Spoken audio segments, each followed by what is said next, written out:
Yes. Soba nkomyewo nate okubaleetera bwino omulala. Bwino gwe mbaleetedde akwata ku Pulezidenti Museveni.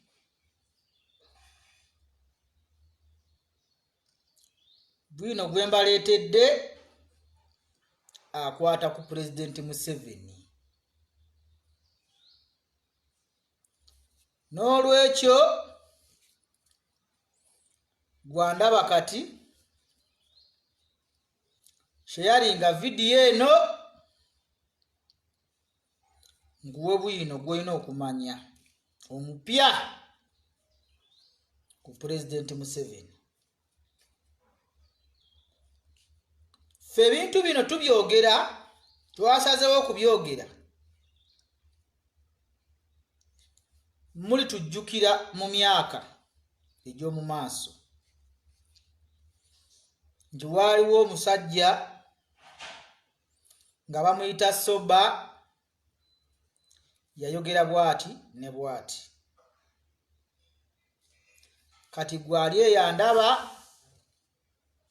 sharinga vidiyo eno nkuwe bwino ku Pulezidenti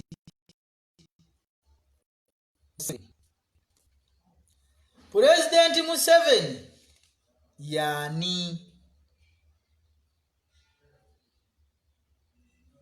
Nzize okuwa bwino ku Pulezidenti Museveni. Gwabadde tamanyi omanyi. Kyova olaba nkugamba nti sharinga vidiyo eno nze nkusotolera emboozi ne bwino gwolina okumanya ku Pulezidenti Museveni. Nze bampita Soba.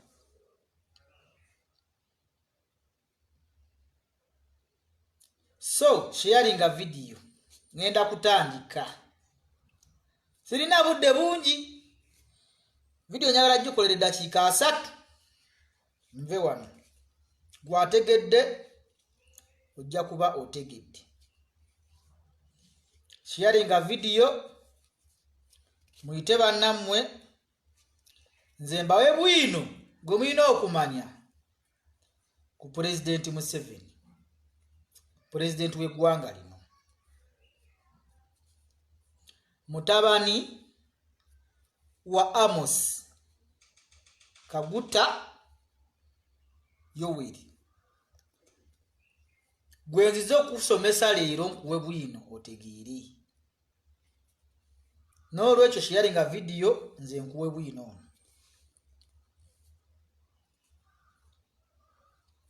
Sharinga vidiyo ngenda kutandika dakiika 3 ngenda nkola ebirala. Pulezidenti Museveni yani? Who is President Museveni?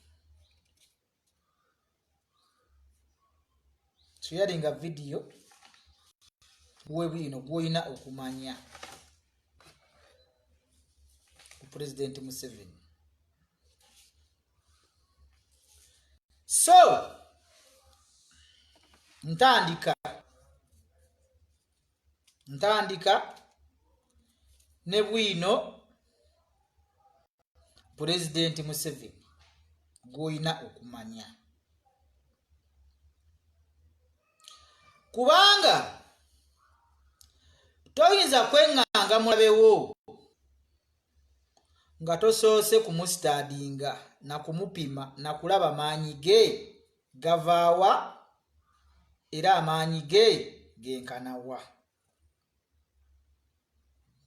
Kyova olaba nsazeewo nkole vidiyo eno. Ffe aba muli tujjukira bigambo bino bye twogera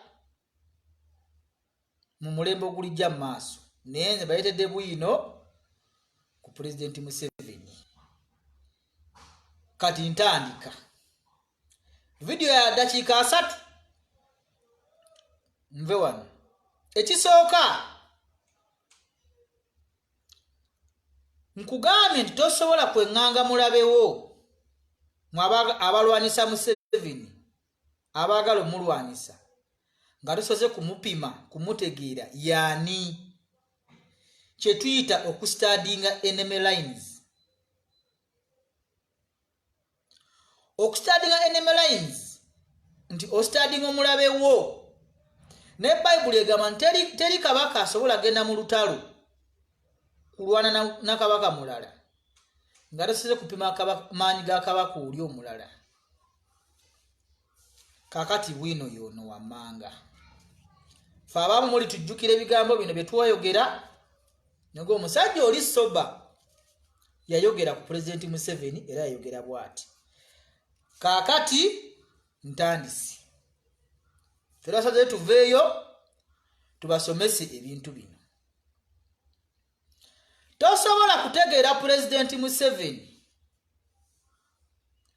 nga tewasoma ku reverse psychology, nga tewasoma political science, nga tewasoma logic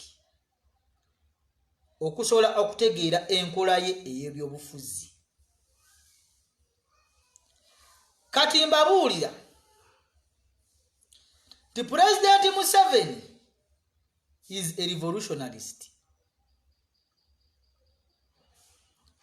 Ate revolutionarist, one of the characteristics of revolutionists, they don't retire. Obekyo mwagala nkibaddiremu nja kukibaddiramu. Revolutionists don't retire. They are only retired by natural causes. It is the natural causes of life that retire revolutionists. Kati gwaleyo yenna ayagala okulwana ne Museveni ekyo kiteeke mu bwongo obwo okitegeere. Museveni is a politician and the student of Machiavelli and Nyerere of Tanzania. Machiavelli yagamba nti bw'oba onoofuga abantu, hide your intentions from them. Conceal them. Conceal your intentions from your people.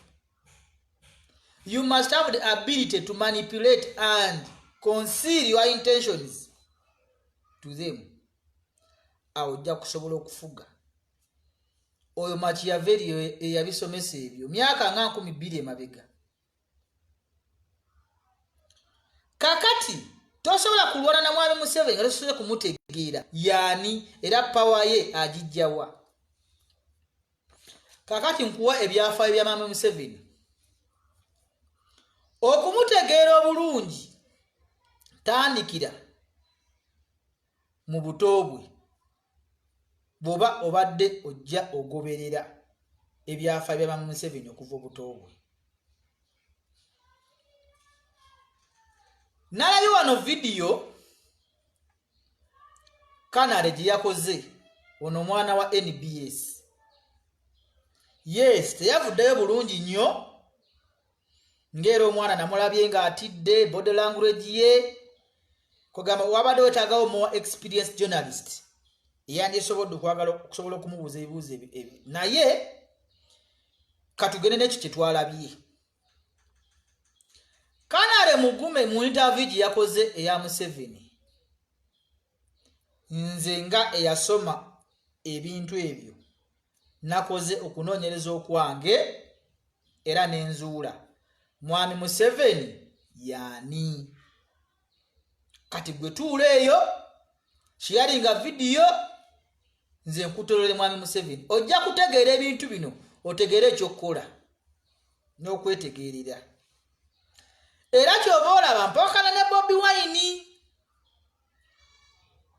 kubanga simanyi ba Bobi Wine yatuula wansi neyeteereza mwami Museveni yaani gwayagala okweŋŋanga. Simanyi oba yakola ku research eyo kuba tosobola kwaŋŋanga mulabewo gw'otategeera. Nze bwe nalaba video y'omwana oyo Kanale nakuttemu ebintu bibiri. omwana yabuuza mwami Museveni nti ku myaka gy'olina ssebo osobodde okuwangaala, olina emyaka gy'olina naye okoze otya okukuma physical fitness yo okubanga tolwalalwala era okubanga okyayimiridde nga bw'oli, okikola otya? Abantu abakulaba bandyagadde okumanya, kuba abantu abasinga bali mu myaka gyo batono nnyo abasobola okuba n'obulamu nga bw'olina, okikola otya? Museveni yazzeemu Kanali nga gwe wekka eyasoma reverse psychology ne political science gwasobola okutegera ansa za Museveni ziyawadde Kanali Mugume owa NBS. Kati nze nsazeewo nzikuvuunulire, gwalimanya kyolimpa alaba vidiyo eno. Mwami Museveni yazzeemu Kanali nga amugamba nti nze bwe nali nzaalibwa nazaalibwa mu famire nga njavu, abantu baffe baali banaku nnyo, abantu baffe baali tebaasoma, abantu baffe baali balunzi, abantu baffe baali traditional nnyo nga gyenkomeza, tebaalina kye bali. Era nenfuna motivation egamba nti nedda nze nina okuba ow'enjawulo. Kyova olaba nabagamba nti twagenda ku ssomero tusome, bazadde ffe batwala tusome so that we can be better citizens. Museveni yakizuula akyali mwana muto nti famire gyenzaalibwamu clan nafu nnyo, kanjirwanirire njituuse ku top, ensi egitegeere nze nga Museveni, era kyakoze successfully. Museveni akuwa ebyafaayo nga akugamba ye yali asomera Entale nga mwana muto, ng'abasomesa bonna abaliyo bazungu, waliyo omusomesa omu yekka eyali omuddugavu, yasomesa abazungu Entale. N'afuna inspiration egamba naye ffe omwana w'omuddugavu lwaki tufugibwa omuzungu to the point that tetusobola na kubaamu basomesa abaana baffe. N'afuna inspiration erwanirira both his family, which he made very clear in one of his addresses, n'okulwanirira Africa as a whole. Era gye weegendereza nnyo mwami Museveni mu mboozi ye gy'ayogera erimu nnyo Nyerere. Is a student of Nyerere, is a student of Machiavelli. Kati nze nkuwa mwami Museveni mukunnyonnyolera, gwalimanya kyolimpa.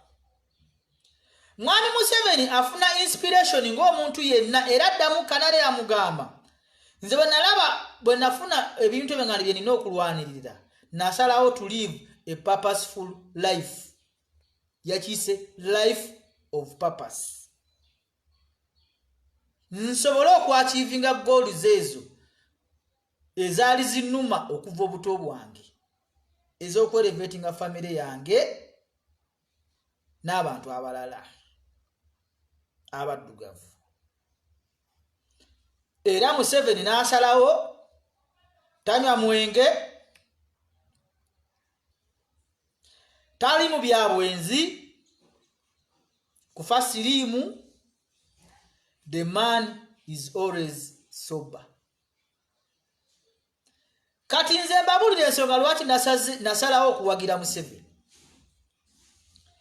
Nazuula nti he is the most intelligent Ugandan that has existed in Uganda, on this land, in the last 40 years. Mpakanya nakkiriza gano ge mazima. Museveni ye musajja asinga amagezi wano ku lukalu lw'e Uganda. Era nze seewunyanga Mpozzi Kainerugaba agamba nti Museveni is the most successful revolutionarist Africa has ever had. Sakiwakanya. Kubanga omusajja yatula n'ategeera kye yeetaaga na living a purposeful life. How many Ugandans out there and youth are able to live a purposeful life? Mwabaleekaana. Kati nze nkuwa bwino ku President Museveni. Wetegerere. President Museveni was the most intelligent nga bakola constitution ya Uganda. Katono ibino mulala gwenkuwa. Bakanye ihamba n'abalala bonna abaaliwo. Muzeyi Museveni yali abasinga amagezi. Kubanga mu constitution yabo yennyini gye baakola mwabafugidde emyaka 35. Yababala era n'abayita kulitalaba bo lye baatalaba. Era nze nkakasa yakonsiringa intentions ze behind making the constitution. Abajjukola bakanyehamba kye bataalaba. Kyobola bankugambye nti omuntu yakola political science ne logic ne psychology toyinza musinza amagezi kobe professor. Kati Museveni abo bonna ba professor yabakuba ekigo mu constitution yabo yennyini gye bakola. Bo baali bagikola ye kyenkakasa ng'agenda wa Nyerere kumwebuuzaako akikoze atya. Kubanga his intentions were concealed. They didn't know. Yali ready no quit through the democratic means of make the constitution. Okusobola okubafuga n'okutufuga. Kyovola nze nakkiriza nti omuntu akusinga aba akusinga. One of the techniques of winning a war is withdrawing and surrendering. Odeori strategizing is one of the tactics of winning a war. Nebo olemerako n'olwana n'omuntu akusinga, you lose your life. Kakati bakanyehamba batuula bakola constitution yaabwe. Museveni abatega ababala atya. Yesigaliza the most critical issues ezibeeza omuntu mu bukulembeze bakanyehamba be bazimuwa. Bo balowooza nti bagenda kola parliament bagiwe obuyinza nebe kubanga they intentionally wanted bali baagala okukola ki okujjako president obuyinza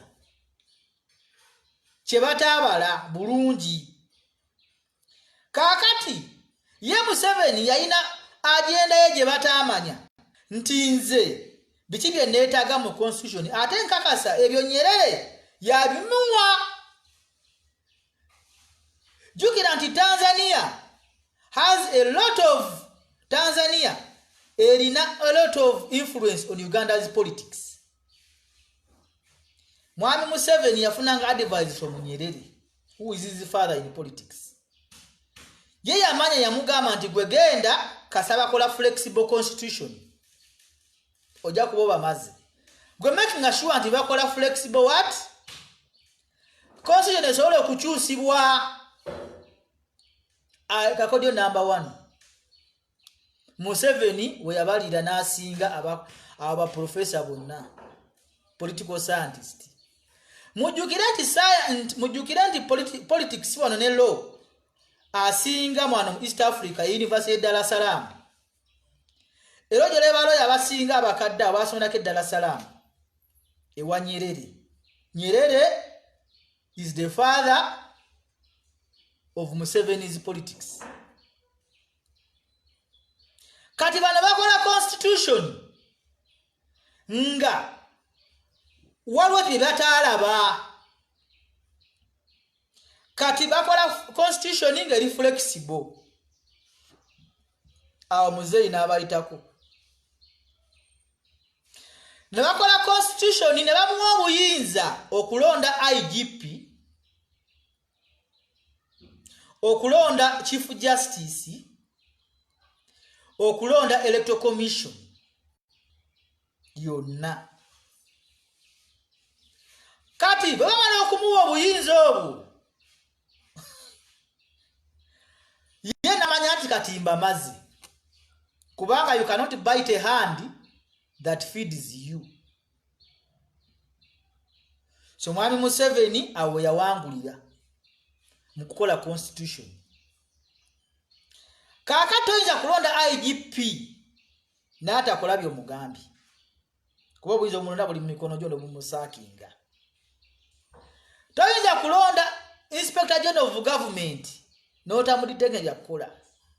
Nti bakwata amasiga agawezaawo gavumenti yonna abagakulira ate ne bagamba mwami Museveni nga yagalonda, just approved by parliament. Just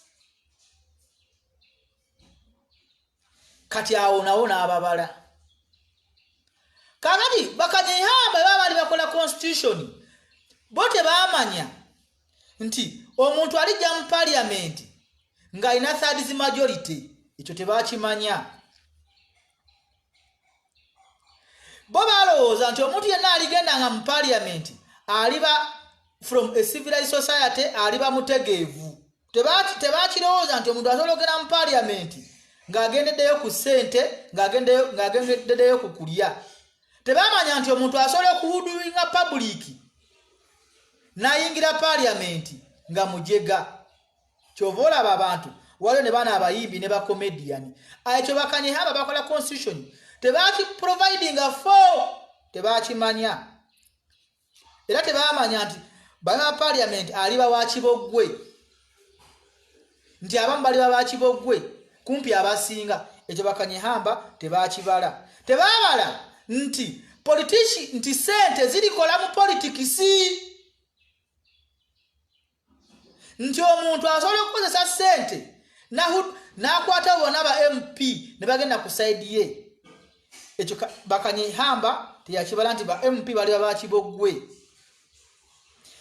Kanyehamba teyakibala nti no, politics is about money and power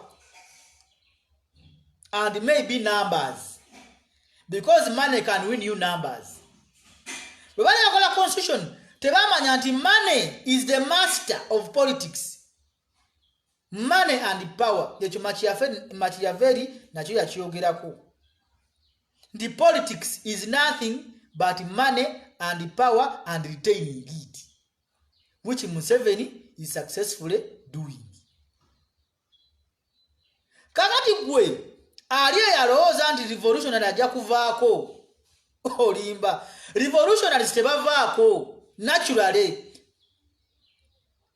Tell revolutionary akera kupata n'agamba design is a Gaddafi never did so, Gun never did so. Chobola bane ono Mugabe at yagwe emirundi emekanga bamusitulawo nga ajja okola addresses ngera akyalaga nti kyalina okubeerawo. Ne bwe yakaddiwa obwongo bwe bwamugamba nti sobola okuteekawo mukyala wange n'afuga, oyo revolutionalist. Kati gwe ayagala okulwana ne Museveni, sooka otegeere who is President Museveni before you invite people on the street to fight him, because he's the master of that violence. Kyovola banze nabagambi nzize mbawe bwino ku mwami Museveni, musooke mu mutegeere. Bwe munaamala omutegeera, you withdraw. You cannot threaten Museveni. The only thing you can do is negotiate properly with him. Kati omwana amubuuza ebibuuzo bya succession. Akugamba succession genda mu constitution gyoba ogijja. Ye yamala dde okubamanya nti nze nina thirds majority, nina sente n'ebirala. Mu constitution ya mwe mbafugira. Ye revolutionalist. Kati watalina brain power tosobola. Kati naluna bagamba nti Bobi Wine yakola byokuzo miliyoni 2. Kati bagenda bawaana. Ne muka sitegeera. Naye no government sente bebe kuwadde ke kuwadde genda naaku. Tokayana. Museveni is the master of politics. Kati abakubye. Kati nana banagazayo. Kakati nze naze kubanyonyola the president, the son of Amos Kaguta. Kati nze mbabuulira. Mabatategera Mwami Museveni. He is the most intelligent man that has existed in Uganda in the last 40 years. Echo mukirize mugande. Gwagana okukkiriza ekyo. Oli ku kifu. Tobola afa bamutwakkiriza tugamba katu. He is the one who has the ability at the moment. Kubanga fenna gwe webuuza omuntu jajja amaanyi agasobola okumanipulating abantu ebikumi bina bisatu mu parliament. Abo n'obwongo bwalaziibwa.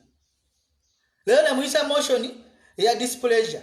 Enkya ne muyisa eya thanking. Kati watasobola kutegeera nti ono omusajja akozesa ddagala ki? He is the master of knowledge in the last 40 years. Ekyo mukikirize mu kigaane.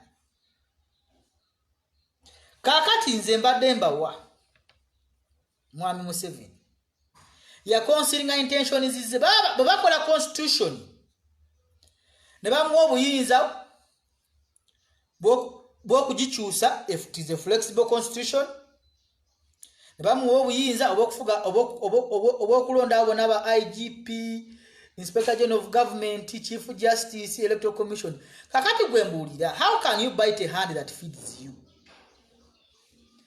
Gwoloza Electoral Commission esobola kukola ki mukama kyatagigambye kuba yagironda. Kozesa Q otegeere kye nkugamba. Era nze ababeere ne mu believing nti musobola okujja ne mujjako Museveni through violence and n'ebirala ebyo. Ekyo mu kikafuuwe. Kakati bwe bakola constitution mbaddira story ntuufu. Bonna bakuŋŋaana ng'abagezi. Kati ye Museveni n'abasukkako n'atandika okubafugira mu constitution yaabwe bennyini gye beekoledde. Era kyova olaba ebisanja byamala ne bivaawo, emyaka ne givaawo, n'ebirala bisobola okuvaawo. Kaakati banne bano babidandisali Beria Kategaya ya considering intentions ziyali alina maybe yabagamba nti tugenda Masaka kobo ye tugenda Masaka nti sebo tugenda kuwerekera. Museveni n'afuga eggwanga lino n'atuuka e Masaka. Ndowooza awo bakola constitution yawo. Ndizaba banga maze n'okugikola awo. Wama bamwongerayo emyaka gye 5 simanyi 10 n'abagamba munindeko na biki ne bamuwerekera. Museveni atuuka e Masaka. Banne balaba ng'omusajja ate alaganga yeeyongerayo. Kobidandisa lyanze kankutukeko. Keria Kategaya kankutukeko. Eria Kategaya gwe nkugamba mu magye yali omukwali omusaba bagenda mu magye and his number is 002. Yali addirira Museveni. Ne bazula nti bamaze okutuuka e Masaka naye sayini ziraga nti omwami akyeyongerayo. Yali akonsinga intentions ze bataalaba maybe. Nze nasangako Eria Kategaya ku petrol station ya Total ku Jinja Road awali WBS awo maaso awo nga avuga Volvo ya red nga motoka yesise nga lawo yegayira bamuwa amafuta Eria Kategaya. Nze namulabako n'amaaso gange. Lunaku nasoko kulaba Eria Kategaya in public nga ali awo aparkinze Volvo yali ya red nga talina mafuta ganywa. Nze nalaba ku Eria Kategaya 002. Kakati nze nze nkubuulira any politician there and a leader Machiavelli akugamba you must have the ability to conceal your intentions so that osobole okufuga abantu omale okutuukiriza byeyagala okutuukiriza you must have that ability kati bano bidandisa nebaliye Kategaya bakutukako nga Museveni atuuse Masaka nagamba fatugamba ogenda kwa Masaka naye tulaba oli mukujja obisanja ate olinga ayagala okweyongerayo awo ne bakutukako naye ne baba bagamba beyakonvinsinga n'abagamba manyi nti musooke munyongere nti nsooka at least mbatuuseeko embalala kati abatunyefunza n'abalala ne bakkiriza ne bavuga n'abavuga n'atuuka embalala bw'atuuka embalala ne balabanga bannange sayini z'omwami alabika yeeyongerayo ntungamu kati bamama batinyefunza yaviirako katugambe mbalala n'agamba muzeeyi kino si bwe kyali Babesigye bo baviirako wano lyantonde bo tebaatuuka na mbalala Babesigye kakati bagenda awo tunyefunza yakutukako agamba ajoininga bano abalala si bwe twateesa bwe tutyo tulaba olina gy'ogenda ewalala avuze atuuse entuŋŋamu Tumukunda agamba nze wano wenviirako kubanga ate nga ndaba tutwala wala nnyo twali tutuke Masaka tutuuse what are your intentions nze narration gyenyiza okubawa kati ne tumukunde n'aviirako entuŋŋamu kati abasigaddeko be baliwa Amamambabazi yaviirako wa kiraka yaviirako between ntuŋŋamo animbalala simanyi kyalo kyoba Kaboohe kyekyalo ekiri awo kayinza okulaba Amamambabazi yaga Masaka twayitayo ne tuyita eryantonde tuuka embalala kakati yange ate tulaweeyo nze ye yaviirako Kaboohe era ekyamutukako Amamambabazi wakiraba kakati tutambula tuli ntuŋŋamo tumukunde naye akutuseeko noyo kiraka yali akutukako dda yali alina tactics z'endala of course oziwa respect naye bwati bwe yali alowooza kuba ye akugamba mu 2 already ya disagreeinga with the remove of what term limits. That is where Museveni beat all brain powers in this country. Kasaya malo kujao term limits. Nakola flexible constitution. Nasolo kuwinning a majority mu parliament. Finished. The rest is history. Yabakuba joka zonna. Mwabawolo zanti mwasoma nnyo ba professor. Teri professor asinga political scientist. Kati nze kyonkibawadde. Jamanga mugende abana mumbagambe bakole political science ne logic ne psychology. Ebi studying obwongo bw'omuntu okusobola okutegeera. Kubanga political science ne logic ne psychology asobola okusobozesa okusoma ebbaluwa ngeri mu baasa. Mwami Museveni yalina ability eyo. So tumukunde kati aviirako entuŋŋamu. Naye ye muzeeyi akulaganiza enkyagenda Kanale Mugume yamubuuzizza succession plan eriki ekyo tebakibuuza revolutionalist. Revolutionalist tebamubuuza succession plan ye yakugambye genda mu constitution eri succession plan. Kubanga yamanyi yakukubira. Kali nabanga Bobi Wine ndaza ye milioni 2 kati bagenda baba waddaana kati ezo bagenda zizaayo. Nze nabaga wano Museveni ye master of politics. Era is the most intelligent man in the last 40 years on the land of Uganda. Eyali asinga Museveni politics wano East Africa yali Nyerere. Chobola amulifaringako nnyo amita kitaawe. Mwena temusobola mute. You cannot, he has concealed all his intentions.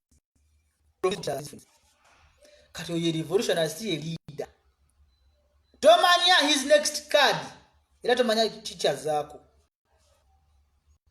Kakati nzemba wa solution ku revolutionist.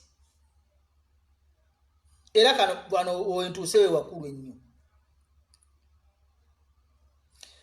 Revolutionist bulijjo abeera eliminated by natural phenomenon. Revolutionist natural evolution ye mujjawo je tuita ecosystem. Kati ecosystem ngenda basomesa ebintu bisatu. Katonda be yesigaliza oba nature be yesigaliza. Ekisooka time, old age and death. Ebintu ebyo bisatu Katonda be yasigaza oba be yesigaliza to handle a revolutionary. It is time. Now let me tell you about time. All human beings are slaves of time. Time chechi. President Museveni can command the army. He can command everybody to be in the house, 40 million people, but he cannot command time. Among the things he can command, time is out. Old age is out and death is out. Now, bwoba oyagala handling a revolutionary nga toyiye musaayi, the best thing you can do is to allocate time. Jiyetaaga ne mujimuwa. N'amaliriza byamaliriza ecosystem. Natural elimination ne mujjawo yokka. Revolutionaries are always eliminated by natural causes, not by violence, not by those things of yours. Simanyi people power. Ebyo tebijjawo revolutionarist. Because it's the master of those things. Kakati Museveni ne babeera nga ali koboko. Ngayagala kujja kubeera Kampala saawa emu ey'olweggulu. Tasobola gamba time nti stoppinga nze njagala tuka Kampala saawa emu. No, time will continue. So it is him to obey the time. Akole byakola abyanguye asobole okubeera e Kampala by 7. There is no human being who can command time. All human beings are slaves of time. We all operate within time. Time is above human beings. Newa bafiiriddwa nnyoko. Era tosobola kugaana njuba kuvaayo oba budde kuziba, no matter who you are. Now, I urge all of you countrymen not to bother and please drop that debate of Simanyi successor. Echo mu characteristic ya revolution tekirimu. Ya inakubeerawo paka. Chobola mbagaye Mugabe at 92. Mugabe yagwa ebigonga bisatu. Nga tanaba kukkiriza nti mpeddeyo. Era siro bongo ne bumugamba his wife could be president. That is a revolutionarist. Gaddafi yawandiika ebbaluwa esembayo ng'agamba Abayitali nti bannange munyamba abasajja bagenda n'agamba enfiira wano. Ne bamuwa agende w'asobola okugenda n'aganza enfiira wano. He never believed that he would be out of power. That is the characteristic of a revolution. Kati revolutionarist oina muleka natural cause ye jomo eliminating, not you, not your votes or not anything. Nsonyiweko kakati time is the only answer to solving issues of a revolutionarist. Era nze mbagamba, every human being out there and countrymen and women, the only solution to any problem that cannot be solved by man himself is time. Give it time, it will sort naturally. Era waliwo omuntu bano ba one of the great scholars yagandi ekintu kyosobola controllinga kicontrollinge, ekintu kyosobola kuinfluencinga kiinfluencinge, ekintu kyotasobola kuinfluencinga na controllinga gasana kukigezaako kireke. Ugandans, at the moment, you do not have the control, the influence, and ability to oust Museveni. Naked truth. Gwakiriza, gwagana. The only thing you can do, in when you want to win a battle, one of the tactics of winning a battle is surrendering. You surrender, you accept, then you go back and plan better. Maybe you can win later. But as of now, if you force, you can't. Mbagambye jobola mutabani we Muhoozi luli yagamba, and I also believe in Muhoozi yagamba, my father is the most successful and greatest leader on the continent of Africa. I think yali mutufu. Yali mutufu. Now, old age,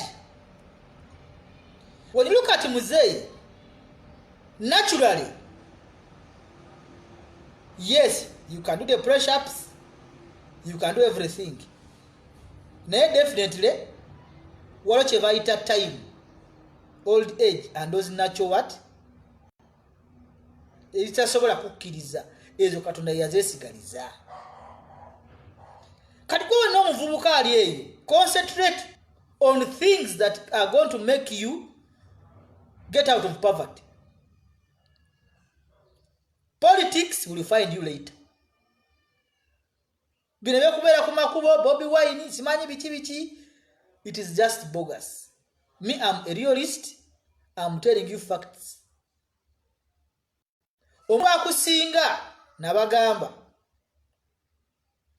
ata kitaawo nawasa maamawo n'omuyita taata.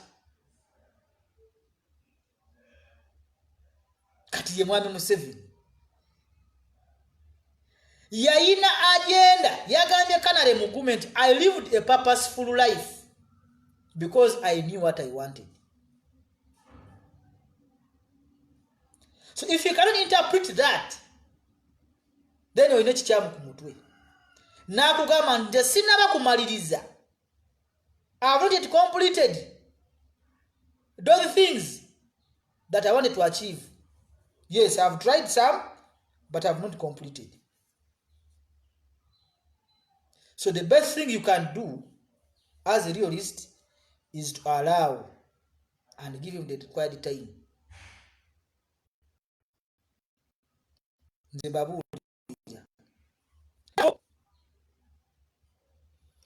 Nze maliriza mbagamba video eno mugisharinge nti ffe twogadde ebintu bino muli tujulira nga tukuze nga tuvuddewo nti waliwo omwami baali bamuta Soba kyalimpa yanyonyola ebintu bino. This is the naked truth. A revolutionarist does not retire. Now that debate of succession should stop and concentrate on other things. Mbagambi, the best way you can win a battle sometimes is to surrender and raise your hands and go and plan better. So, mbagambi nti constitution Muzeeyi Museveni mwenna mwabafugira era mwatufugidde era mweyasingira okutegeera buli muntu yeni kyovala bakanyehamba bamubuuza nti mwabeera ne Museveni ebbanga ddene. What do you have to say about him? What motivates him? Kanyehamba yagamba me, I don't know what motivates that man. He doesn't know. Meaning, much as they were all his friends, he concealed his intentions. They never understood him. Because any leader must be able to conceal his intentions from the people, to only show them the face value. That's why Bagabi, Bidandi Sali, Boba Kutukako nga Muzeeyi akatuuka Masaka. Neri akategaya. Tinyefunza n'akutukirako embalala. Besigye yaviirako lya Ntondi. Tumukunde yaviiriddeko Ntungamo. Bonna tebamanyi yabakweka intentions ze. Yabawaako face value. Kati mbagamba ndi politician yoyo aina ability to manipulate and make people believe on the face value of things. Yena isawe bibye. Now, nze nabagamba I subscribe to Museveni because first of all nakkiriza nti ye muntu asinga amagezi wano mu Uganda emyaka 4 emabega. Ekyo kikkiriza kigaane. Gwe omuntu alina ability ekwata ba parliamentarians 305 in one night and they change the language. Omuntu oloza abayeka. Those are geniuses, and the geniuses are always born once in a generation. Chovolaba oyina Hitler temudanga mulaba, oyina Mussolini e Italy temudanga mukumulaba, oyina Napoleon Bonaparte France temudanga mukumulaba, temugenda kuddamu kulaba Mugabe. Era ne Museveni abaga nti muveeka ajja kutuuka ekiseera aveeko temuddamu kumulaba. Revolutionarists, geniuses are born once and one in a generation. And they must be given their time to complete and allow nature to sort them. Not you people. That's the naked truth I have to tell you. So mugenda mu concentrating mukole ebirala.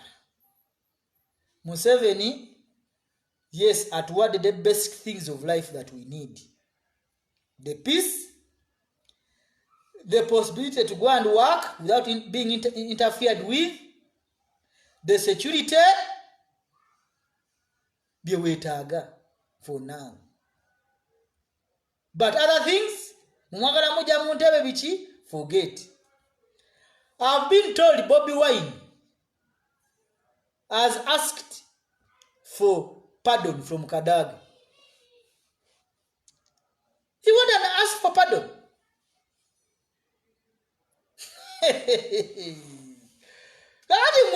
You the supporters who are there, you don't even know. You don't even know that the wife was scheming for a job in UN through State House. It was revealed by Tamari Mirun. It was revealed. Kanibwaya bakukuba emigo bakola bichi my dear politics. Muve mu politics mugende mukole. Nze babulira mugende mukole muve mu politics. Leave the natural phenomenon to take charge. I'm telling you. Nze bye byange